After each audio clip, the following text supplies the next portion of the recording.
thank you for being here today. Yeah, happy to be. Yeah. I'm delighted at the chance to have this conversation. I have a few questions here on your professional journey, your leadership philosophy, and your personal life before we open it up to questions from audience and Twitter. As Dean Salonen mentioned, you've been incredibly generous with your time at the GSB. This is the fourth View from the Top session that you are a part of, which must be some form of a record. Since the last time you were here at View from the Top, which was in 2011, the big decision that you made was to become the CEO of HP. This was not an easy job. In fact, this is what Forbes magazine had to say about it. Meg stepped into a mess. HP stock had tumbled 42% in the year before. Arch rival Dell was gaining ground, and HP seemed powerless to stop it. HP had squeezed out its 4 previous CEOs. Whitman's immediate predecessor lasted just 11 months. What made you decide to take on the role? Yeah, so it's a good question. So, as Garth had mentioned, I had lost the race for governor. And one of the things that's interesting when you lose a political race, unlike anything else you do, the day you lose, the next day you have nothing to do. No meetings, nothing. You're sitting alone, and none of your friends call you because they feel so badly for you. And so it was February, and I was trying to figure out what I was going to do next. And it was one afternoon, I was sitting at home, and my husband, who's a neurosurgeon here at Stanford, came into the living room, or into our family room, at 4 o'clock. He got home early, and I was sitting there watching Ellen DeGeneres. And my husband looked at me and goes, "Oh, this is really not good. This is really not good." And like as if on cue, the next day, Mark Andreessen called to see if I'd like to sit on the board of HP. And I thought, fabulous, this is great. What could go wrong? 12 minutes from my house, incredibly well-run company. You know, I'll be on the tech committee. It'll be great fun. Well, of course, 9 months later, the company was in a big challenge. And at first I said no, but was ultimately persuaded by the fact that companies like HP matter, in my view. They matter to Silicon Valley. I would argue they matter to California. They matter to the United States, and frankly, they matter globally. We are an incredibly important corporate citizen across the world. For example, we're the second largest private employer in Costa Rica. I think we're the third largest private employer in the Czech Republic. So it matters what happens to this company. And I thought, you know what, maybe I can make a small contribution to reviving HP and its place in Silicon Valley and in the tech world. So ultimately decided to take it on. And in some ways, probably the biggest advantage I had was I was not a freshman CEO. Had I been a freshman CEO, I think I might have been completely overwhelmed by what happened here. But the good news is I'd been a CEO for 10 years. I kind of knew how things worked. I understood how Wall Street worked. And I think was more effective than I would have otherwise been if this was my first rodeo. And you've spoken about understanding what is going on right within an organization as you join it. Yes. What was going right at HP and what had to be fixed? So I think this is a very good lesson for all of you. When you find yourself in a new situation, particularly in a senior leadership role, and you're in a new organization, your instinct is to go fix what's wrong, right? Make the list of all the things that need to be fixed and go after them. My advice, now having done this a number of times, is go into an organization and figure out what that company's doing right and do more of it. You will eventually get to your to-do list and to your fix-it list, but if you come in and just talk about what's going wrong, you will lose hearts and minds. So to your point, I figured out immediately what the founder DNA was of HP. And despite all the acquisitions, all the board drama, everything that had happened to this company, the founder DNA from Bill Hewlett and Dave Packard had shown through. And first of all, it's an engineering innovation company. That's who this company is. And second, we're a partnering company. The DNA of this company is very collaborative. We sell through 150,000 VARs. And so actually focusing back on collaboration, on our channel partners, was part of the success of the turnaround. And then finally, to my surprise, this company cares a lot about social responsibility. And Bill and Dave were all about the environment, were all about giving back to communities before this was even remotely fashionable. There was no term called social responsibility, but it's interesting, you can see it around the globe with HP people. So we just went back to those 3 things: innovation, innovation, innovation. We focused it, we increased R&D, and we let the engineers do their work, and we pivoted hard back to partners. So what had to be fixed? So there were a number of things that had to be fixed. First of all, we had to win hearts and minds of HP people because you mentioned it, 4 CEOs in the previous 5 years or 6 years. And I will say that the workforce was reasonably jaded, as you would be. My first all-hands meeting, we survey everyone at HP on everything all the time. I think we're like Survey Monkey's largest customer. And the first survey was, how do you think about the new CEO? And the number one response was, she seems nice, ... Meaning, like, how long is this one going to last, and what is she going to do? So we had to win hearts and minds of people and get them back on the boat and believing again in the future of HP. So that was job number one. Number two is we had to align our cost structure with our revenue trajectory. Revenues were falling at sort of 8 to 10%, and you cannot let that happen without making a pretty significant change to the fundamental cost structure of the company. And then third is we weren't keeping up with innovation. And so we had to actually focus innovation, get HP Labs in gear again, and attract talent and promote talent from within who could take us to the new, to a new place from an innovation perspective. So whether that was cloud or security or big data or the next generation of infrastructure or our next generation of services, we had to go about fixing this right away.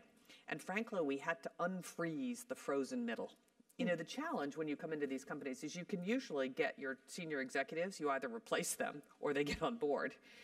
The early folks, the young career, they're all over it. They're like, okay, this is what we want to do. It's what we call the frozen middle that you have to go figure out how you get them on board with the agenda that you're trying to achieve. So those were some of the things. Then we had a few issues like the EDS write-down, the autonomy situation.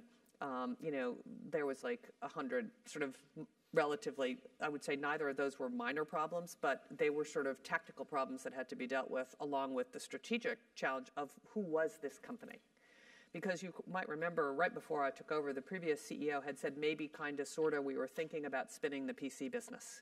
So of course that led everyone in our community of buyers to ask the question, what is HP's strategy? So that's the other thing we had to sort out in the first couple of months. And how did you go about doing some of these things? So it was pretty challenging because many of you know my background in technology is more in consumer technology than it is in enterprise technology. And HP, for the most part, is an enterprise company.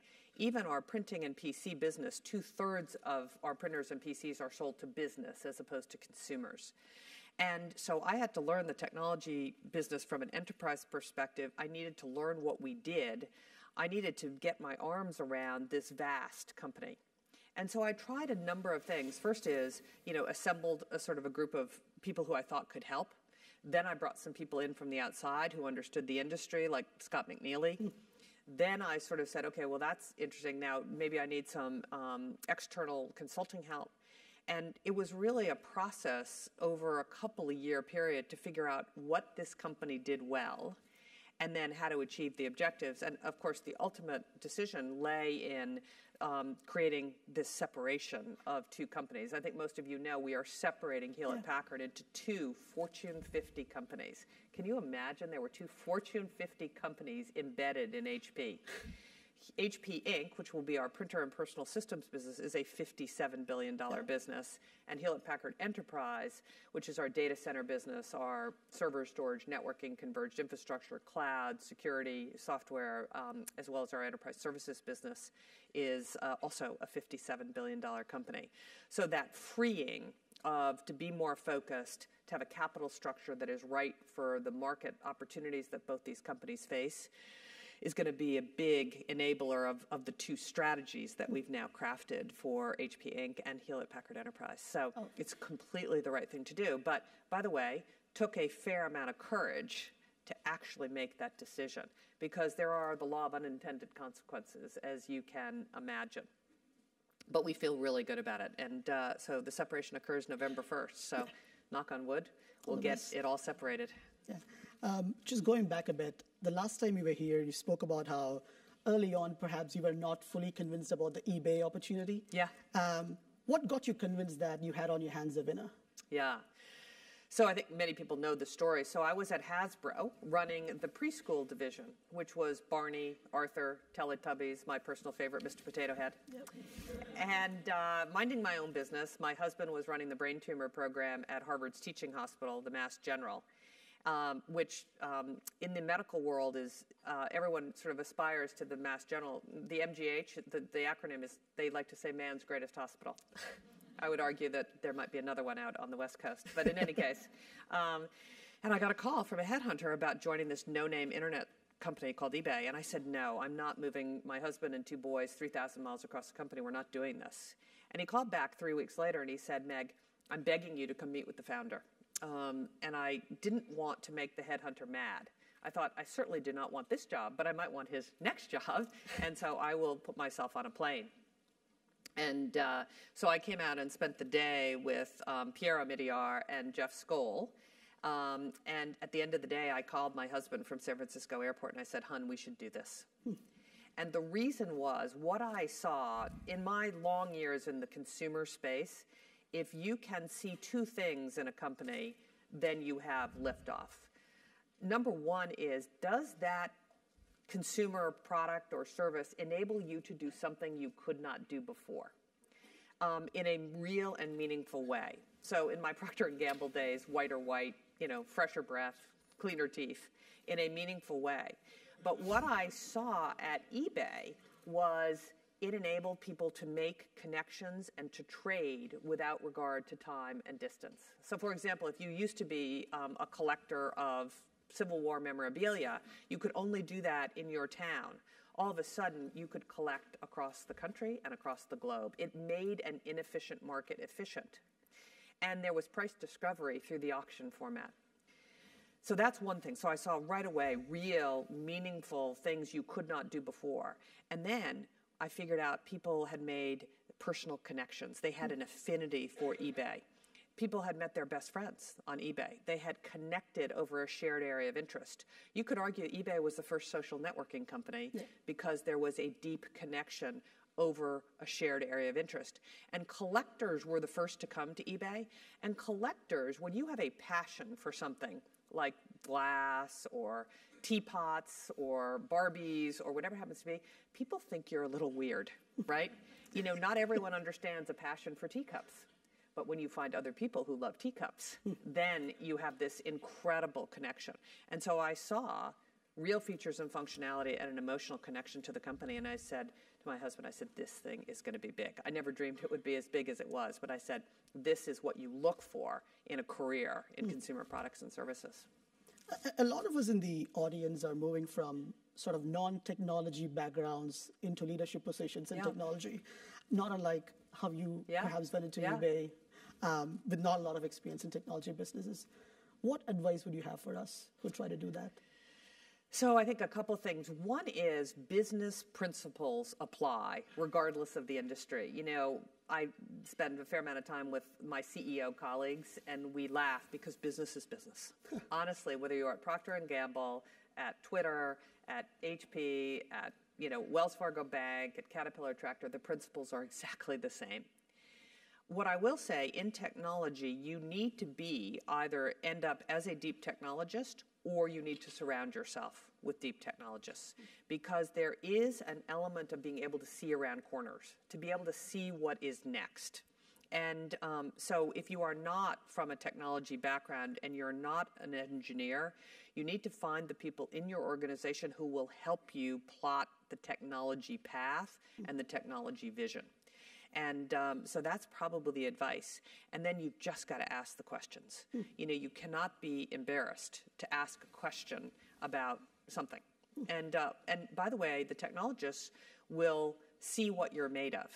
They will try to sort of ferret you out as a pretender. And so better not to be a pretender would be my advice. And I'll tell you a little story. So there was the CTO at eBay, a really very talented guy named Mike Wilson, who had written the second version of eBay, who was Skippy on the boards at night, was sort of the community builder. And he was not entirely, he was actually enthusiastic when I came, but you might recall we had a very severe outage at eBay in June 10th at 5 o'clock in 1999. I remember it like it was yesterday. Anyway, early on in my career, before that at eBay, I was trying to figure out how much, because we had outages all the time, and I was trying to figure out how much capacity we had in the system. And Mike didn't think about the question that way and didn't really want to answer the question in the way I was asking, because so I reverted to my shoe company experience. I said, okay, if we had a shoe factory in South Korea, the people could tell me exactly how many pairs of shoes we could get through this factory. And he goes, well, I don't think about it that way. So we had sort of this little tussle. And then I get an email not too many days later that starts off by, the title of the email was Cookies. Meg is probably wondering if we're a baking company. Wow. Okay, I was like fit to be tied. And so that's where you actually have to take a stand, you know. And so it was one of those sort of seminal moments in, you know, where you have to basically push back and lead, regardless of what they're, you know, what the sort of the entrenched interests are trying to do. And to Piero Migliar's credit, he was a defender all the way through that. And so it also helps if you've got a founder technologist who is actually helping sort of move this company into a new area. Great. Leading up to eBay was grad school, P&G, Bain & Company, Disney, and Hasbro. As we think about our first jobs out of school, what advice do you have for us? Yeah. So listen, I think it's a little different graduating from business school today than it was in 1979 when I graduated from business school. Doesn't it seem like 100 years ago?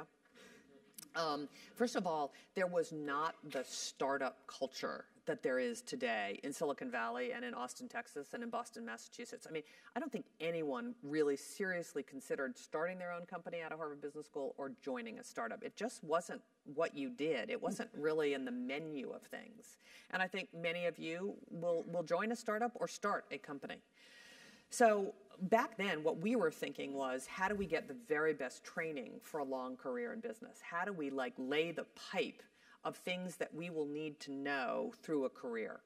And so that's why I chose to I was interested in marketing, so I decided to go to what I perceived as the very best company in marketing, and that was P&G. Because you have to remember, I had no work experience between undergraduate and graduate school. So I was all about the training. And I have to say, you know, it's really quite fun because I now sit on the P&G board. You know, talk about coming full circle. Yeah. But what I learned at P&G has stood me in good stead till this day. So I was all about going to the best companies to get the best training to prepare for what I believed would be a long career. You know, today, if I was doing it, I don't know what I would do. I have to say my 9 years at Bain was some of the best experience I've ever had.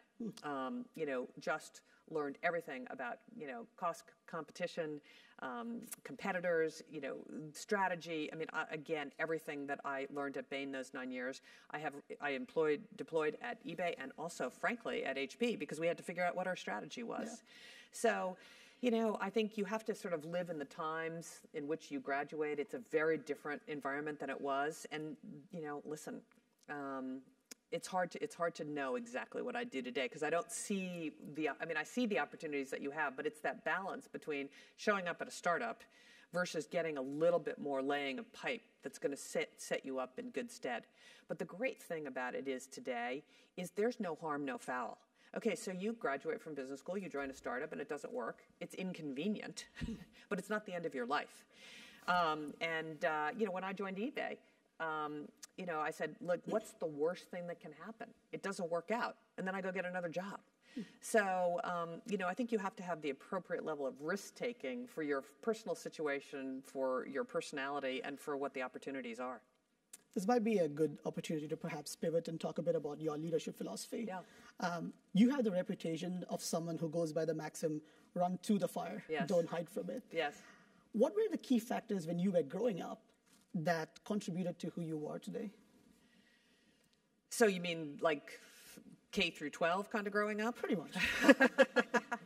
So listen, I was probably that generation of women who was really at the beginning edge of women going to business school and, frankly, to law school and to medical school. Yes, there were precursors to me, but we were the first generation that sort of arrived in real numbers. But real numbers is a relative thing. My first-year class at Procter & Gamble had 100 brand assistants, of which 4 were women. And so my mother, I think, was very instrumental in convincing my sister and I, and frankly my brother, that we could actually do anything that we set our minds to. And I'll tell you a little story. Some of you may have heard it. So my mother, during World War II, really wanted to, help with the war effort, but there weren't just a ton of opportunities for women. So she decided to join the Red Cross. And they said, this class of women, we're going to deploy you to the Pacific, to New Guinea. And so she got on a troop ship from San Francisco to New Guinea with like 1,000 women on a troop ship. They get to New Guinea, and the base commander greets this group of women and says, hey, we have a shortage of airplane mechanics and truck mechanics. Which of you would like to volunteer? Okay, my mother had never looked under the hood of anything, I promise you. But she sort of looked around and said, well, seems like this is where the need is greatest. And so she raised her hand. And the long and short of this is 4 years later, she was a fully certified airplane mechanic and a fully certified truck mechanic. And she brought that to us as kids. She said, listen, if I can figure out how to be an airplane mechanic, you can do anything you want to do. So I think it was that sort of encouragement. And then I have to say team sports was a really formative experience for me. I played team sports from the time I was a little girl right through college, and it was incredibly formative in terms of, I think, how I lead. So the courage to take on anything was born very early. And one would argue that courage is a really important character, I think, in business. You also have to be smart about it. One could argue that the courage to run for governor was not probably the most informed set of courage. So you have to be careful. But I think risk-taking was born early on. I mean, going to HP was a risk. Yeah. Running for governor was a risk. Frankly, going to eBay was a risk. Yeah. Some of them worked out. One of them didn't.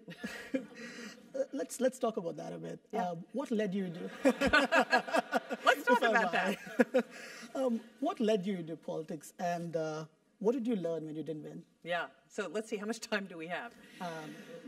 So what led me was that I'd always been interested in politics, and had a chance to work on my friend Mitt Romney's campaign. So my boss at Bain & Company for 10 years was Mitt.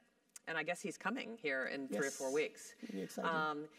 So I had watched him run for senator, run for governor, and then ultimately run for president. And then when he lost the first race for presidency, I'd been quite involved with his campaign, and I signed on to John McCain's campaign as a business person. And so I'd been interested in politics. And then I saw what challenges this state faced. And it's hard to remember, but in 2010, we had about a $168 billion budget deficit. The school system had degraded here dramatically, still is. So in 1956, the public school system in California was number 1 rated in the country. It's now number 49 out of 50 states. All kinds of challenges around water that we see today. It was completely clear in 2010 that we had to take action around the infrastructure in water. And so I thought, given my business background, given sort of the problem-solving nature of what we're all trained to do, I actually thought that I could potentially be an example of the citizen democracy, which is you go do something and then go into business, go into politics, and maybe go back. So that's why I decided to do it. And what did I learn? Okay, lesson number 1 is you should probably not run as a Republican in a state that is largely Democratic. Okay, you actually need to do the math and then believe the math. So that was sort of one problem. For those of you who are outside of California, it's basically 60% Democrat, 40% Republican. There's a huge chunk of independents, but the independents lean one way or the other. So you sort of start with a challenge. And then secondarily, there is something to be said for people who have spent their career in politics. I'm not arguing it's the right thing, but just like I have spent my career in business, and instinctively I know things by breathing because I've done it for so long. When you are in politics, there is instincts about that. And I didn't have any of those instincts because I had never done it before. And so I think it's just important to recognize that experience does matter here. And have you noticed that politicians rarely answer directly the question that they are asked? It is not because they're bad people. It's not because they don't know the answer to the question. It's because there is no percentage in answering those questions. Because one way or another, you're either gaining or losing votes. And so there is a reason that politicians act the way they do. As citizens, it sort of drives us crazy. I made some cardinal errors, which actually answered the question. And so, listen, it was a terrific experience. It made me much tougher. I have a very thick skin for the press. You know, when I came to HP, this is a great story, there was a fair amount of criticism about me coming to HP. In fact, there was one headline that I remember, which is, Silicon Valley is howling with laughter that Meg is the CEO of HP. And the board, who had asked me to do this, we had a board meeting that first day, and so they're reading all this press, and they're feeling a little bit badly for me. And I'm reading the press, and I said, okay, do not feel bad, because this is the best press I have had in 2.5 years. So it's all kind of relevant. I mean, it's all kind of, relevant to what your frame of reference is. And I will say we should be very grateful to people who run for office, because it is the hardest thing I have ever done. It is 100 times harder than running HP. On our worst days, running for governor was much, much more difficult. So we should all celebrate our colleagues and people who are willing to put themselves forward, because there is nothing like having your name on the ballot. You can't actually imagine it until you do it. Yeah. So a lot of really, really good learnings. Thank you. And stepping back a bit, how did you think about building a personal brand throughout your career? Was that a conscious crafting process, or it just happened by being authentic to who you are? How does that work? Yeah, I didn't think a lot about this. I'm not sure when I graduated from business school there was this notion of a personal brand. I just kind of went in and did the job that I was asked to do. And I think I made a couple of decisions early, which is, and at P&G, one of my first assignments when I arrived as a newly minted Harvard MBA was to figure out how big the hole in the shampoo cap should be. Whoa. And I'm thinking, okay, this is a shampoo company. Don't they have people who do this? And this cannot be the first time that they are encountering this question. And I almost went to my brand manager and said, okay, this is like a really stupid assignment, and how about we just skip the formalities here and we get into something that is meaty. I went home that night and decided better of it. And I actually flipped over. I said, okay, I'm going to do the very best job that has ever been done figuring out how big the hole in the shampoo cap should be. I did focus groups, I did quantitative testing, and I wrote the best memo that has ever been written on this particular subject. And what it taught me was that sometimes you just need to buckle down and do what you are being asked to do, particularly early on in your career, even though it seems idiotic.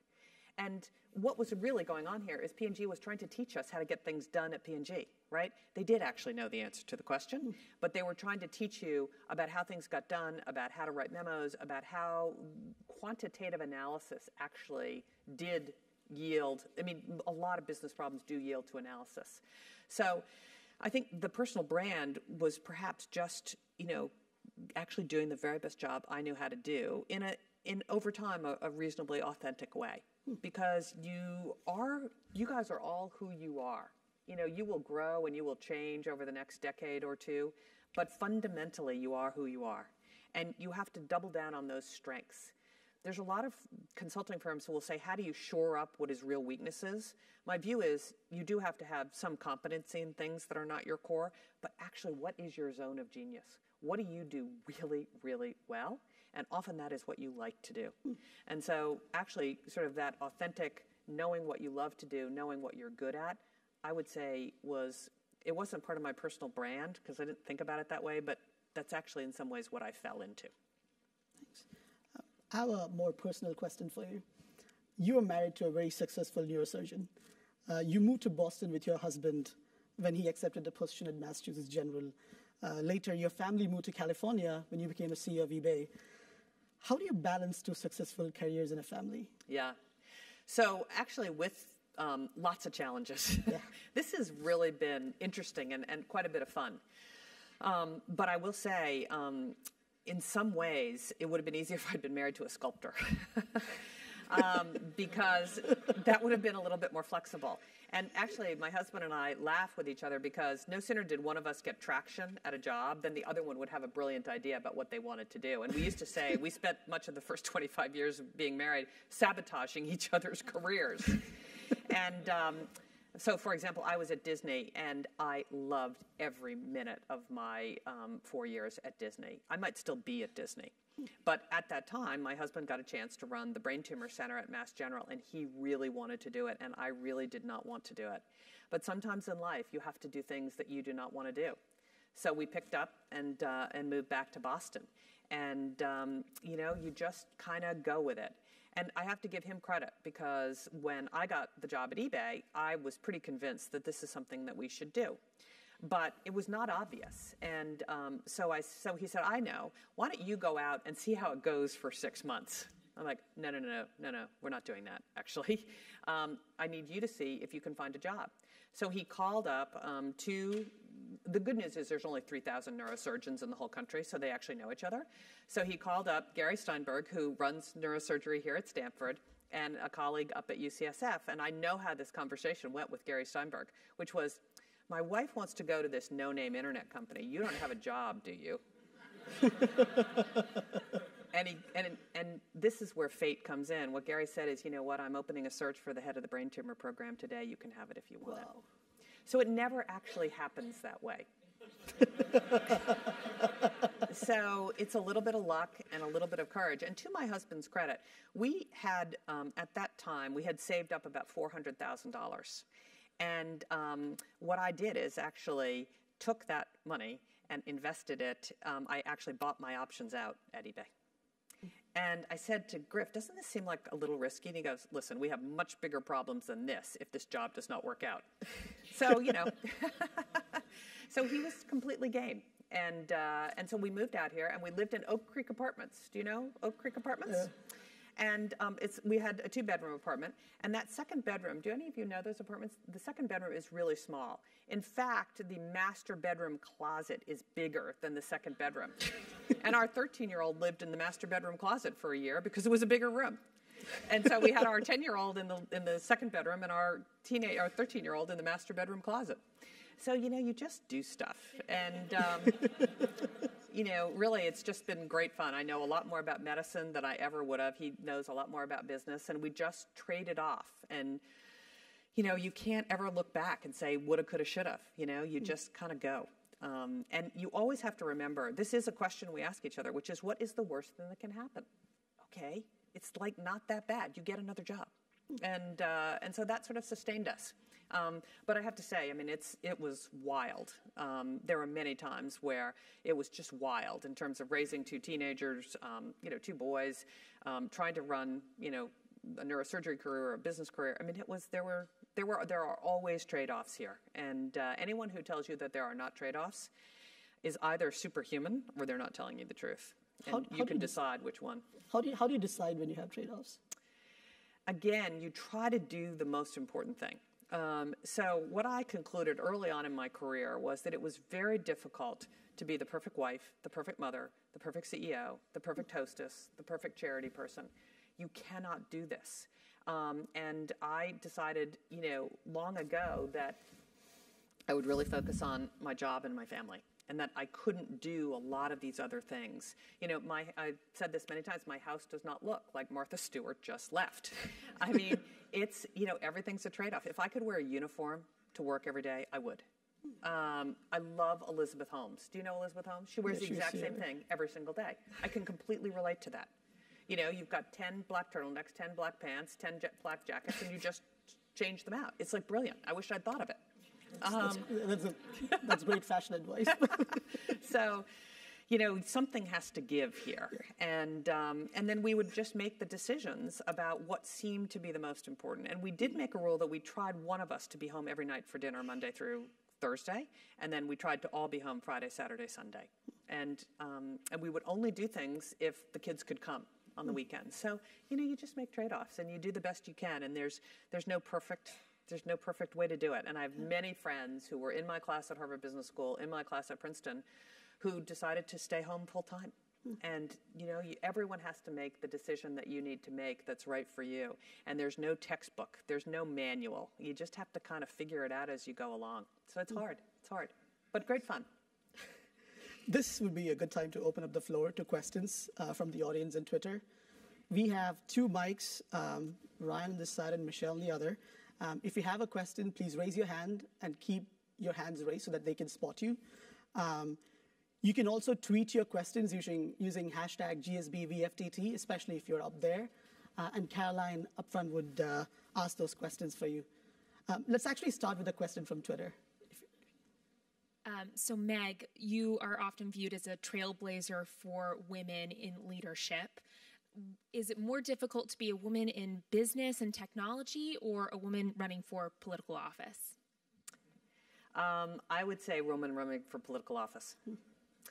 It is very, very difficult. And I'll tell you why. And as you know, I'm a Republican, but I happen to actually have a lot of regard for what Hillary Clinton has accomplished. Because in business, here's the really good news about business. There are results. Okay, every quarter, you're gaining or losing market share. You have a return on invested capital. Your sales are growing. There's something that you can anchor on. In politics, when you're running, and frankly, even when you're a politician, the results are much less clear. So I think it's easier for women and minorities and everyone when there are results that you can point to. So I have to hand it to the women who are in politics because the results are not as clear. And so therefore, there can be the politics, there can be the journalism or the reporters of opinion. You know, it's not as clear. And so I think that makes it much more difficult. Because actually, in some ways, I serve at the pleasure of the Hewlett-Packard board, and that board evaluates me based on the results. You know, I can have purple hair and do whatever, but the results are the results. And so that's why I think it's a bit more difficult as I, sort of look at the landscape, which is why I think, you've got to actually hand it to a lot of these women in politics who've done really a remarkable job. Whether it's, members of Congress here like, Zoe Lofgren or others, they've really done a great job. Take a question there.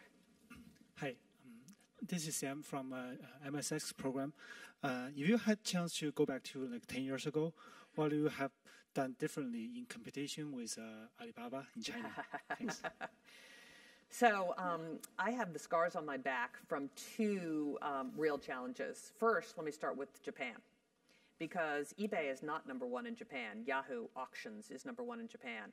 And the reason is we had this very well-publicized outage in, as I said, June of 1999. And we were all set to launch in Japan.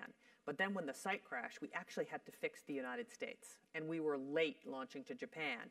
And in many businesses, like eBay, like PayPal, I would argue, like Uber, like many of these are what's called network effects, that the more buyers you have, the more sellers you have. And so the first to market often gets those network effects. And Yahoo beat us to Japan because we had technology issues. So if I had to do that over again, I would nail these technology issues much faster than we did. The second is China. And we bought a company in China called EachNet. The good news for eBay was students like you, when everyone saw eBay's trajectory, a lot of Stanford Business School students and Harvard Business School students went home to their home country and started eBay lookalikes.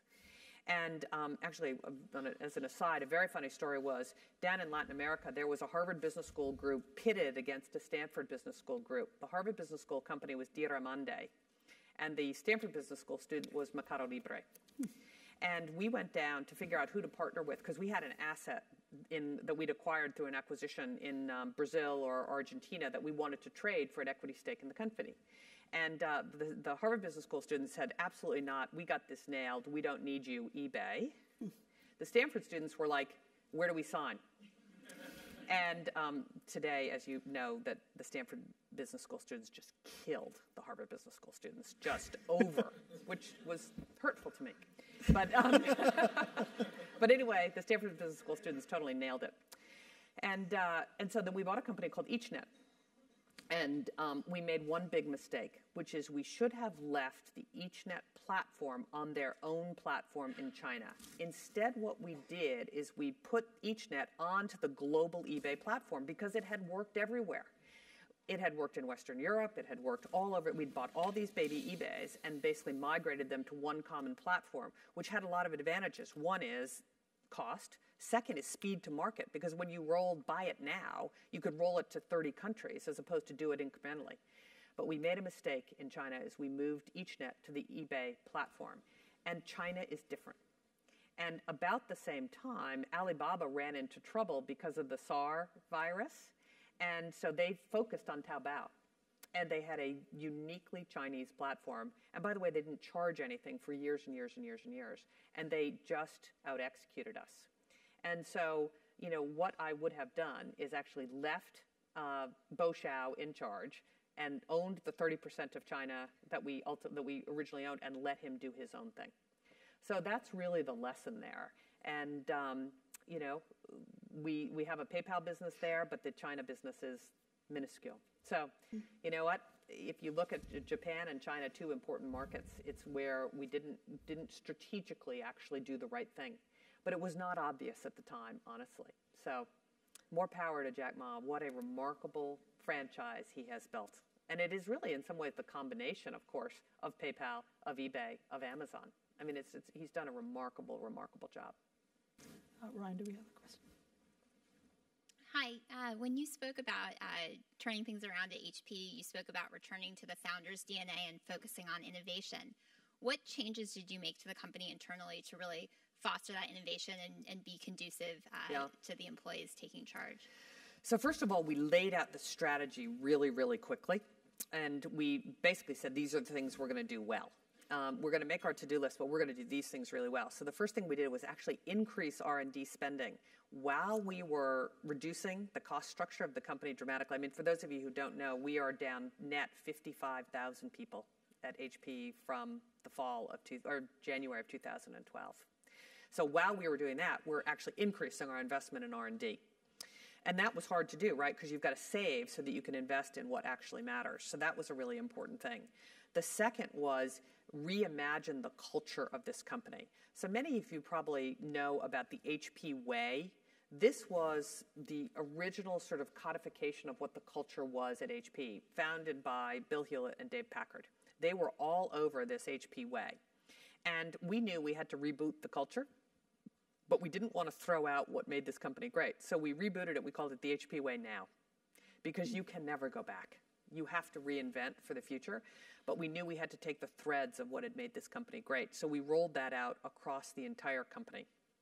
And the second thing is we aligned the financial incentives to the strategy. As it turns out, and you all know this, but particularly at big companies, people actually focus on what they're being paid to do. And you can wish it wasn't that way. You can wish a lot of things. But one of the things we did is we compensated the top couple hundred people on cash flow. And we generated remarkable cash flow at this company. In fact, the repair of the balance sheet is sort of amazing. We went from about $11.9 billion of net debt on the operating company to $5.9 billion of net cash in 3 years. Whoa. That allowed us to get on the front foot to be able to buy Aruba, to be able to buy Voltage, and you'll see us do a lot more acquisitions because we have the balance sheet to do it. And so had we not focused on cash flow and had we not paid the people who really had an influence on cash flow, because as you know, cash conversion cycle is days sales outstanding, days payable, and inventory. And it was just amazing to watch this battleship turn. And frankly, that's a lot of the reason that our stock went from $11.62 or whatever the low was to close to 40 over Christmas. Now we have a different challenge, which is foreign exchange, which is a problem that every other big American company has, not just in our industry.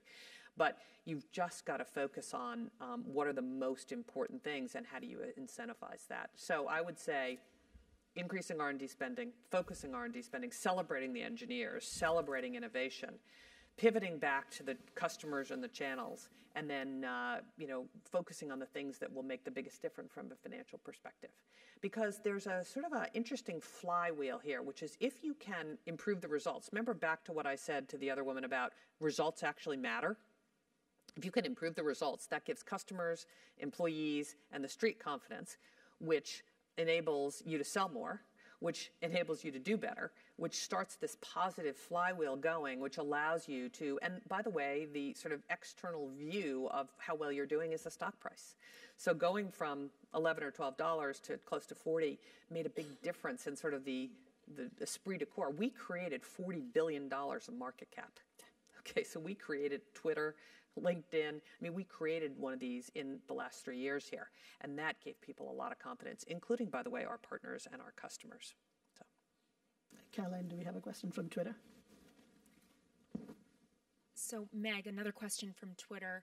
You've talked about reviving innovation and suggested that many alumni and people in this audience join startups. How can startups actually collaborate with HP effectively? Yeah. So we've just launched a program that we call Pathfinder, which is how do we reach out into the Valley to find the new startups that are complementary to where either HP Inc. is going or Hewlett-Packard Enterprise is going. And how do we either create an investment opportunity that would be good for startups, or the thing that HP does really well is our go-to-market. I mentioned we sell through 150,000 VARs. We're in 170 countries, and we have a direct selling force that is actually second to none. So what we're now trying to do is reach out into the Valley, because we're here, and now we're healthy enough to do it, to make sure that we've got the right relationships with the venture community and with startups. So to the extent that there are startups that are enterprise-focused on the Hewlett-Packard Enterprise side, or 3D printing-focused on the other side, how do we make the investments and then decide when it might be the right thing to open our go-to-market? Now, we can't go to market with lots and lots of startups. We've got a huge portfolio we've got to sell, but every once in a while we can make a bet on a startup that enables them to be part of a solution that we sell and allows a startup to take advantage of our go-to-market. So that's the way we're thinking about it. And for the first couple of years, when you do a turnaround, there is pacing and sequencing. There is only so much a company can do, even a company as big as HP. If you do not focus on the small number of things that matter, you are not going to turn your enterprise around. And so while this was something I wanted to do when I first got here, it was literally all hands on deck on a small number of things to make sure that we got the turnaround underway. So that's how we're sort of hoping we're going to tap into this ecosystem. And ultimately, as I said, we have got to acquire more innovation than we do today. Listen, organic innovation will always be number one, but we have to be more acquisitive, I think, as a technology company in one of the greatest technology dislocations I've seen in my career. Michelle, can you take a question? Hi, Meg, thank you for your time. My name is Kristen. I'm a second-year MBA student here. Earlier, you gave an example about how one can do to lose hearts and minds. Yeah. I was wondering, can we talk about how one can do to win hearts and minds? Yeah. And specifically, do you think the approaches need to be different when you're starting out your career post-MBA as a junior person versus someone in a senior position? Thank you. So it's a very good question. So listen, I think how you win hearts and minds and how you become a trusted colleague is the same when you're the CEO as when you're a new person, and that is do what you say you're going to do. And one of the very first things I said I was going to do at HP was I was going to figure out whether we should sell this PC group, and we were going to do it in 30 days. And I did. And so there was, very early on, it was, set them up, knock them down. And my advice to all of you is say what you're going to do. If you join a startup or you join an established company, say what you mean what you say, and get it done without a lot of stuff. And so that's the first thing. The second is, and this I learned from politics, when you are trying to win hearts and minds of a big company like HP, there's something I learned in politics, and that is called symbolic value. So you might remember when Jerry Brown won the election, he did something actually that at first I thought was not very smart, and then I thought it was genius. You might recall he decided to take away cell phones from about half the civil servants in the name of narrowing the budget gap in the state of California. Okay, the intellectual, the left brain Meg, said that is the dumbest thing I've ever seen. The cell phone budget for the state of California is 0.001% and will not make a difference. But actually what he was communicating to the electorate is, I'm on it. And if you had asked a citizen in the state of California when he did that, they would have said, Jerry Brown is on this cost thing. He is taking cell phones away from the civil servants. One could argue he should have unplugged the landlines, but it doesn't matter. The point was he had a lot of symbolic value. Watch politicians. So much of what they do is symbolic value. The State of the Union address, the guests that the president has in the gallery is all symbolic value. So I learned that. So when I came to HP, I said, what is the thing that we can do that will show the company that this is going to be different? And the very first thing we did is tore down the executive parking lot with the commando fence and the barbed wire around it. And everyone walks in the front door just like everyone else. The second thing we did is I tore out all the wood-paneled offices in the executive area of HP, and we all sit in cubicles, just like every other cubicle worldwide in HP. And we never actually had to publicize this. 330,000 HP people knew this within about 32 and a half seconds. And so it's not substantial. Okay, ripping out the cubicle or ripping out the wood-paneled office didn't actually do anything.